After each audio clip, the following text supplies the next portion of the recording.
Salut, nous c'est Antoine et Tiffany. Nous sommes les Green Pilgrims et nous adorons voyager. En 2023, nous avons décidé de changer notre mode de voyage. Nous avons acheté un Land Rover Defender de 98. Nous l'avons appelée Marguerite. Nous avons passé plusieurs mois à la bricoler pour qu'elle devienne notre maison sur roue. C'est à son bord que nous allons explorer l'Amérique du Sud. Abonne-toi pour suivre nos aventures.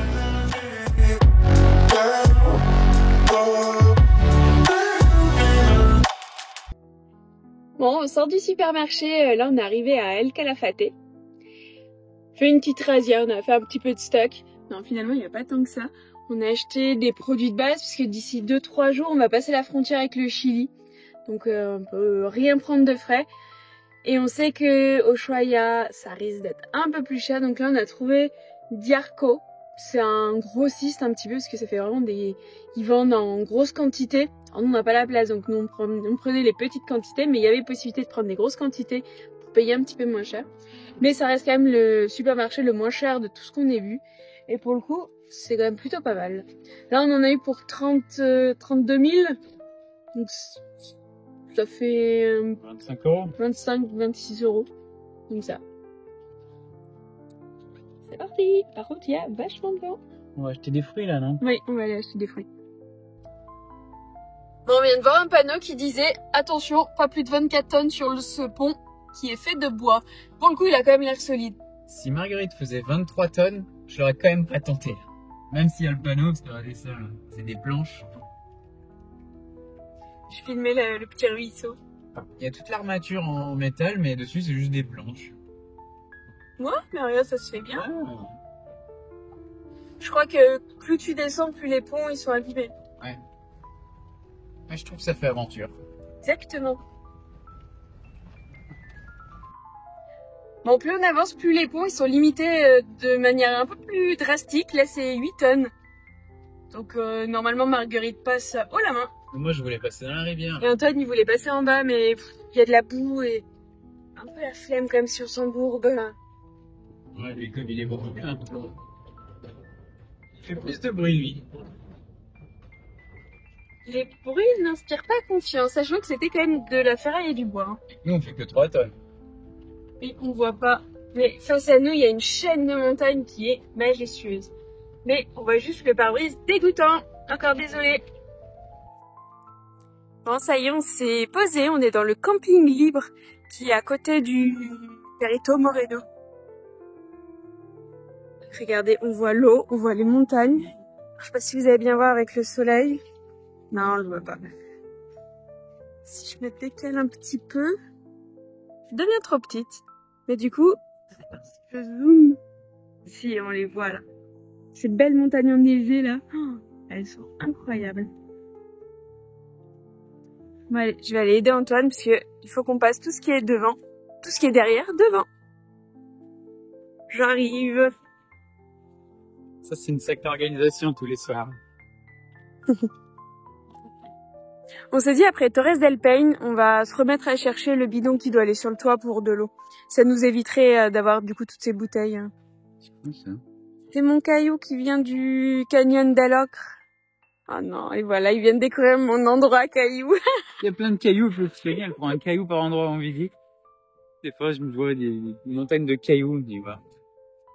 De temps en temps, j'en jette un, je me dis, pourquoi il y a plein de cailloux ici? Tu jettes mes cailloux? Tiffany me dit, ah, c'est mes cailloux. Ouais, mais attends, on voyage pendant, je sais pas combien de mois, d'années.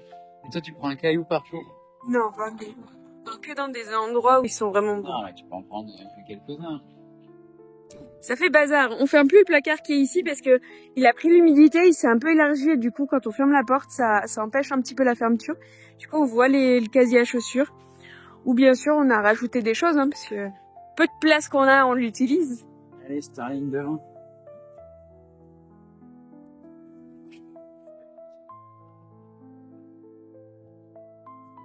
Et là, vu qu'on a fait les courses, il y a toutes les courses à rentrer. Et vu qu'on a pris une belle piste, il y a aussi plein de sable. Hop là. Ah, cette poussière. Moi, je n'en peux plus. T'as bien un truc à pas me manquer, c'est de la poussière. Hein. Allez, c'est parti, à tout arranger. Bon, il est bientôt 22h, je crois. Attends sur ton téléphone. Il est 21h49. T'as vu cette luminosité? Ah, je trouve ça incroyable. Plus on descend, plus c'est fou. On voit les montagnes. On voit le lac. C'est le lago Roca qui est juste ici. On voit le vent aussi. On voit le vent, ouais. Il y a énormément de vent. Et la lune. On va aller se balader un petit peu. On est à la recherche de pumas. Parce qu'il y en a dans la région et on a des copains voyageurs qui nous ont dit en avoir entendu et aperçu, en tout cas la silhouette de nuit. Là, Antoine, il est en mode chercheur. Moi j'aimerais bien voir, mais de loin quand même. Oui, et qu'il soit pas affamé, qu'il ait mangé. Ouais. Ça nous arrangerait un petit peu. Puisque là, on voit aussi... Ah, là, on les voit. Je vais zoomer, vous verrez bien, parce qu'il y a un nuage derrière. Donc, on a du mal à les distinguer. On voit les montagnes enneigées. Ils sont incroyables. Et si je dis pas de bêtises, le glacier Perito Moreno, il est juste un peu derrière. Il y en aura demain. Oui. On a hâte. Regardez ce matin. On a un grand ciel bleu. La vue est vraiment incroyable.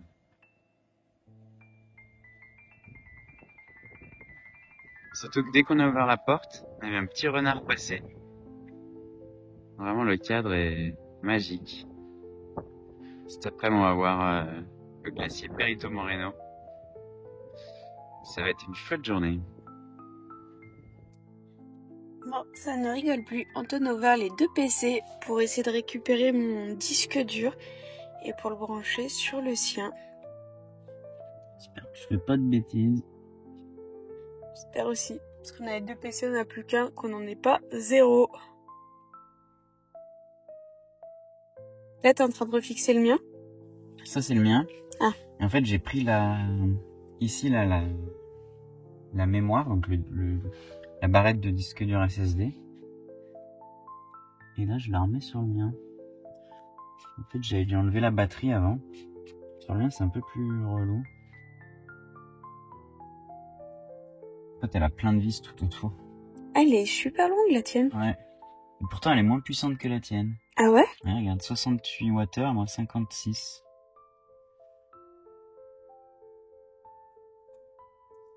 Ça y est, verdict. Anton va allumer son PC. Là, c'est en direct. Donc, on sait pas d'avance si ça marche ou pas.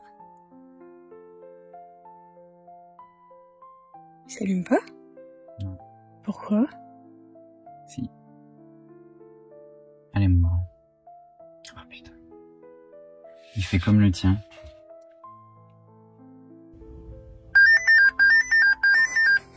Ça, c'est pas trop bon signe. Je sais pas si vous entendez, mais le PC parle. Bah, il parle, il fait des bruits. Il fait des signaux d'alerte. C'est pas normal? Bah, j'en sais rien, mais pas trop. Mais moi, c'est des bruits qui me parlent. Je les ai déjà entendus, ceux-là. Je sais.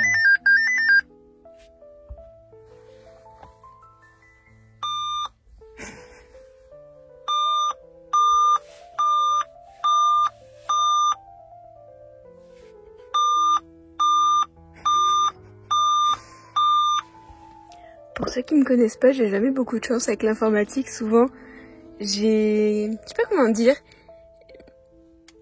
Tu dirais comment, Antoine? T'as une aura anti-informatique. Voilà, c'est exactement les mots que j'aurais utilisés. Donc moi, ça c'est des bruits communs que j'entends sur mon PC normalement. Quand j'utilise le PC Antoine, il aime pas trop. Parce qu'à chaque fois, l'écran devient bleu, ça demande de réinitialiser, de choisir la langue. Et donc à chaque fois, il aime pas trop quand je m'approche de son PC. Bon, il fait vraiment beau. Il fait 20 degrés, mais il y a un vent qui est assez froid. Et regardez-moi cette vue qu'on a. Avec le lago Roca. Donc on a dormi juste ici. Donc, de Marguerite, on arrivait à voir les montagnes. Plutôt pas mal. Et là, on va partir sur Perito Moreno. Regardez ça. Quelle belle vue. Allez, c'est parti, direction Perito Moreno. Voir les glaciers. Bon, on vient de passer le portique d'entrée dans le parc Perito Moreno. Donc là, on avance, on a 30 km pour rejoindre le glacier.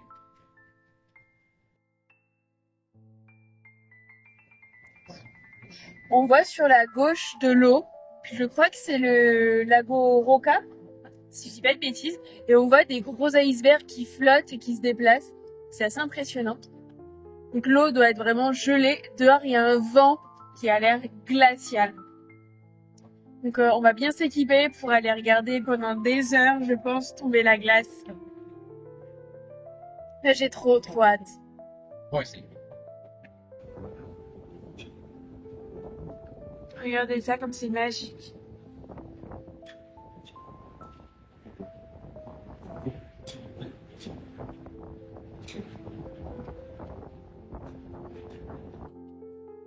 Alors là, c'est un moment magique parce qu'on est vraiment en train de s'approcher et regardez. Wow. Ah, il est juste là. Oh, c'est incroyable. Non. On dirait qu'il descend. On n'est pas prêt. On vient d'arriver. Regardez ça. On a décidé de pas prendre le bus et d'y aller à pied. Ça nous manquait de pas faire 30 km par jour. Regardez, il est juste là, regardez. Regardez la couleur de l'eau. C'est incroyable. Elle est d'un bleu. Elle fait bleu blanchâtre, ouais. Un peu laiteuse. C'est beau, hein. Ouais, magnifique. Elle est allée vite, vite, vite. Antoine, il est content parce qu'aujourd'hui, il fait super beau. Donc ça veut dire que ça va faire craquer le glacier. Normalement, on devrait voir des effondrements. On aurait pu y aller hier, mais on s'est dit qu'il fallait mieux attendre un jour. Parce qu'en fait, le soleil, il tape sur la banquise, enfin sur le glacier toute la journée. Et donc en fin de journée, là, il est 15 h à peu près. Les blocs de glace, ils se détachent plus facilement.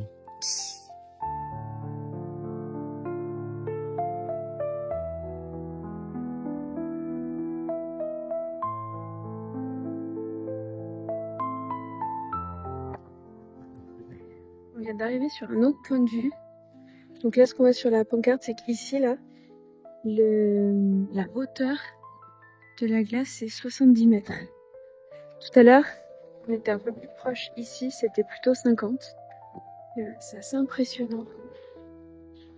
Ça fait vraiment une mer qui descend et qui a gelé d'un coup.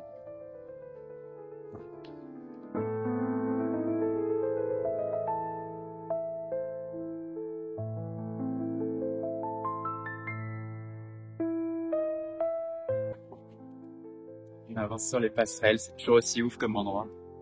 On n'a toujours pas vu de blocs de glace tomber. On a vu des micro-bouts, mais pas...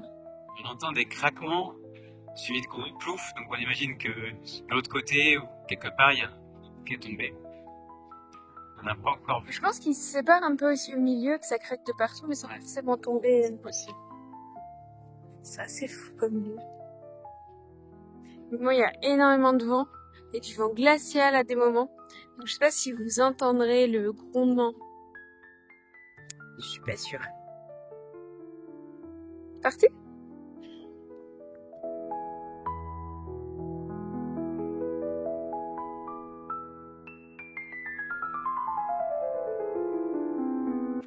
Je viens de lire un truc super impressionnant. En fait, le glacier, ça fait 100 ans qu'il bougeait pas du tout. Et depuis 2020, il commence à... En fait, il avance et donc il vient bloquer le passage ici, là. Ce qui fait que le niveau de l'eau monte. En fait, on voit la ligne, là. Ici, là, on voit ça fait plus vert, plus jaune. Il n'y a pas de verdure parce qu'en fait, le niveau de ce lagon, il monte vu que c'est bloqué ici. Et au bout d'un moment, ça casse. Et donc, toute l'eau vient se déverser là. Et ça remet les deux lagos à niveau. Incroyable. De ce côté, l'eau, elle fait blanche laiteuse. Et de l'autre côté, ici, elle fait beaucoup plus foncée, beaucoup plus terreuse.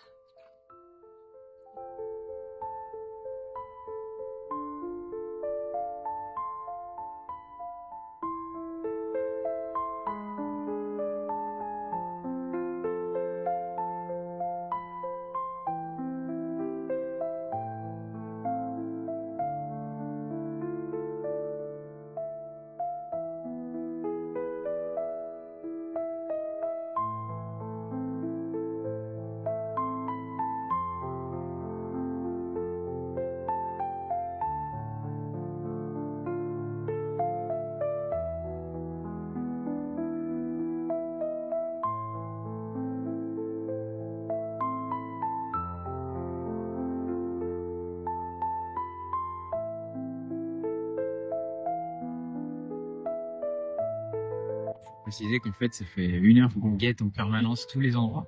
Et à chaque fois qu'on regarde un endroit, ça claque de l'autre.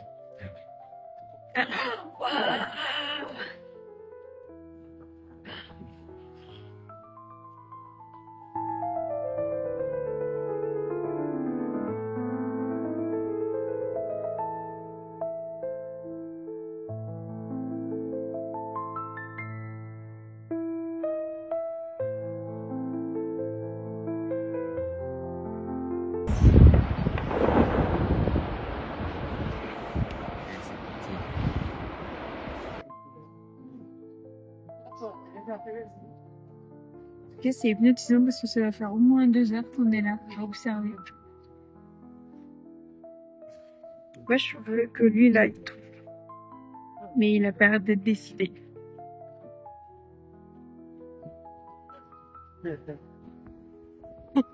On s'est équipé parce qu'il fait super froid. Il y a énormément de vent et le vent est glacial. Ah, ça fait un petit moment qu'il n'y a plus de glace qui tombe. Et que le vent est gelé. Bon, il est 6 heures passées. Et demi. 6 heures bien passées. On pensait que le parc fermait à 6 heures, donc on attend que les rangers nous mettent un peu dehors. Parce que, On n'est pas sûr que ce soit pas fermé, vu que là on est les derniers, il n'y a plus personne sur les passerelles. regardez, on est tout seul. Plus personne. Mais Non plus. et de l'autre côté, non plus. Mais le lieu est tellement joli, tellement incroyable, tellement magique. On veut pas partir. Tu vas aller partir. Qu'on attende qu'ils viennent nous mettre dehors. Là, en plus, on partait, on a entendu le glacier qui craquait, qui s'effondre encore, donc on a dit ah, surtout moi, j'ai dit encore une petite minute. C'est trop beau. Alors là, ça fait des grosses vagues. C'est pas quelque chose qui est tombé, il y a de la glace qui remonte des profondeurs. Super bizarre.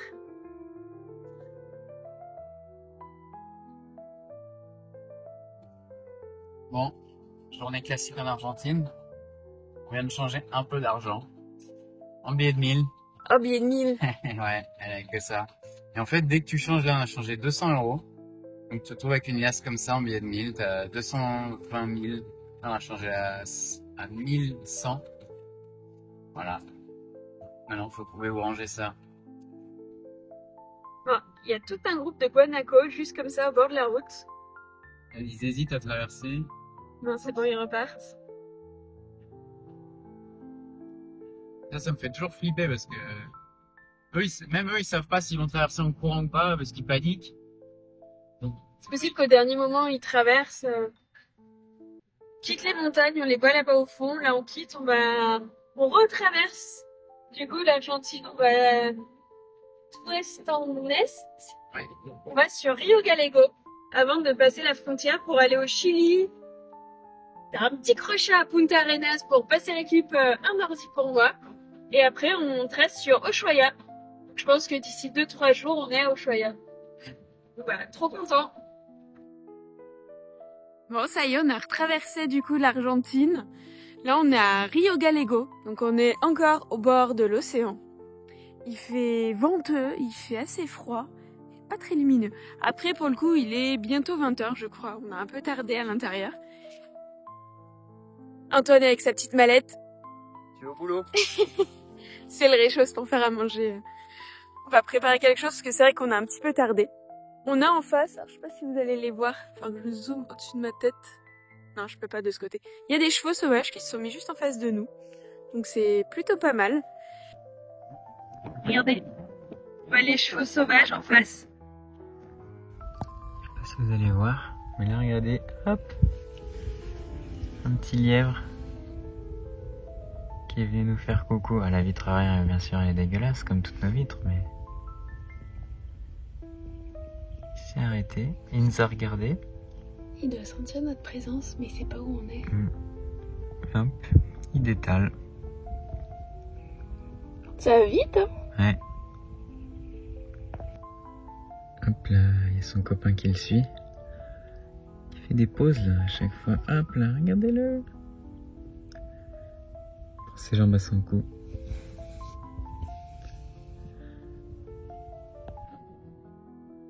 Bon, ça y est, on a repris la route. Là, on est à Rio Galego, on va en direction de la frontière avec le Chili. On traverse la frontière avec le Chili Et on la retraverse une deuxième fois pour repasser en Argentine. Donc voilà, on a une petite zone au milieu, du coup, qui est chilienne. Avec un ferry. On va prendre le ferry pour traverser. On va prendre le ferry, oui. Et arriver en terre de feu.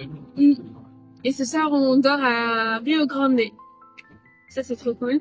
Et avec les Carac. D'ailleurs, on n'arrête pas de vous parler d'eux. Et ils ont aussi une chaîne YouTube, donc on va vous mettre en description un lien vers leur chaîne. Parce qu'eux aussi font des super belles vidéos sur leur voyage en Amérique du Sud et ça vaut le coup de jeter un coup d'œil. exactement. Et demain, du coup, on est à Ushuaia. Trop cool. Bon, c'est parti, on s'est arrêté à la Laguna Azul. Donc, il y a un lac bleu, on va aller voir. À côté, il y a un cratère apparemment d'un volcan. Donc c'est parti, on s'est bien équipé parce qu'il y a un vent qui est glacial. On entend des petits moutons, des petits moutons pas loin. Si la vidéo t'a plu, mets un pouce, abonne-toi si ce n'est pas déjà fait. Si tu as des questions, n'hésite pas à les poser en commentaire. À bientôt pour de nouvelles aventures sur les routes.